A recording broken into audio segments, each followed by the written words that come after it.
অন্তর্ভুক্তিমূলক রাজনীতির কথা বলছে। যদি এমন হতো ওই দল বুঝতে পেরে থাকতো যে তারা অন্যায় করেছে, তারা অনুতপ্ত হতো, তারা ক্ষমা চাইতো, মানুষের কাছে বলতো আমরা একটা সুস্থির রাজনীতি, ভালো রাজনীতিতে ফিরে আসতে চাই, আমাদের সুযোগ দেওয়া হোক, সেটা একটা কথা ছিল। কিন্তু তারা একই কথা বলছে, এই যারা আন্দোলন করে তাদেরকে ক্ষমতায় থেকে সরিয়েছে তাদেরকে কচি কাচার দল বলছে, আর একটা কি বলে শিশু শিশু কিশোর বাহিনী বলছে। এইরকম করে যারা সামগ্রিক আন্দোলনকে এইরকম করে অপমান করবার চেষ্টা করছে, তাদের প্রতি দুর্বলতা দেখাচ্ছে। ওরা কি মানুষ? আমাদের তখনকার প্রধানমন্ত্রী বক্তৃতাটা মনে করে কি সুন্দর উন্নতি করছি, আমার একটা পিয়নের পর্যন্ত 400 কোটি টাকা। তার মাথায় নষ্ট ছিল, অর্থের লোভে লুটপাট করে জমা করা অর্থ দেখবার পরে তার মাথা কাজ করেনি। নাহলে কোন প্রধানমন্ত্রী বলতে পারে আমার পিয়নেরও 400 কোটি টাকা, ও হেলিকপ্টারে করে বাড়িতে যায়, এখন বাসে চড়ে না।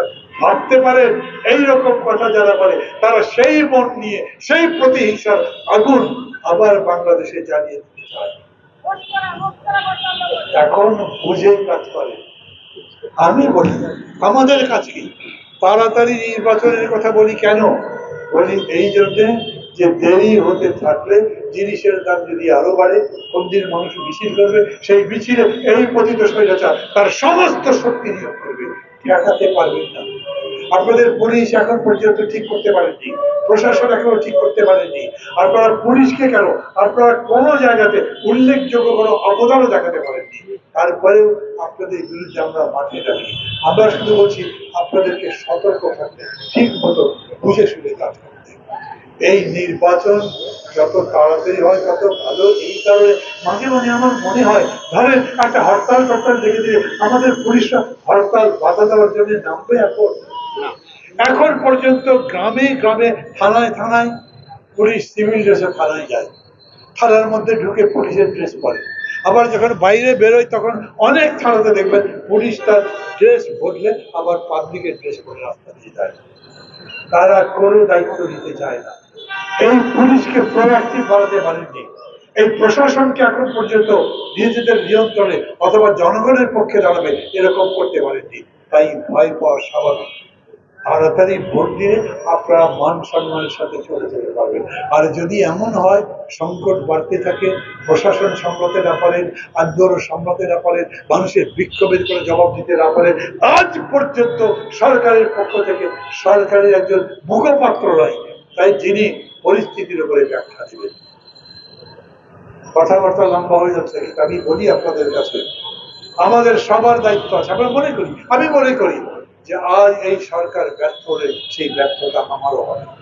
আমি মনে করি আজকে যদি কোনোভাবে সরকার কোনো জায়গাতে বড় ধরনের ভুল করে সেটা আবার পকেটে যাবে না, যারা তার বিরোধিতা করে, যারা স্বৈরাচারের পক্ষে তার পকেটে যাবে।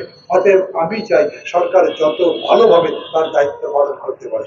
সমালোচনা মানেই গালাগালি নয়, সমালোচনা মানে আপনাকে শোধরাবার পরামর্শ দেওয়া। এবং সেই লক্ষ্যেই বলতে চাই, আবারও বলি, তৌহিদের হত্যাকাণ্ডের উপরে আপনাকে কথা বলতে হবে।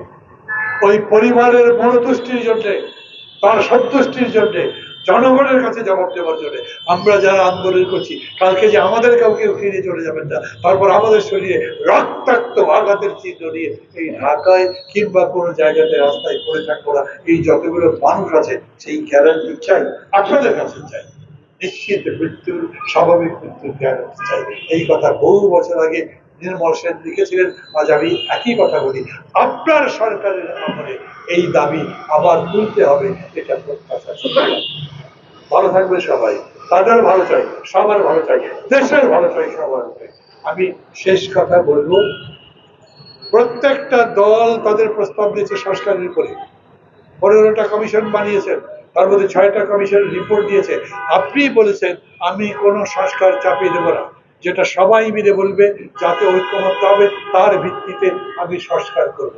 তো যতগুলো প্রস্তাব দিয়েছে সেই প্রস্তাবের মধ্যে থেকে সবাই কমন কথা বলেছেন এইরকম প্রস্তাব পাওয়া যাবে না।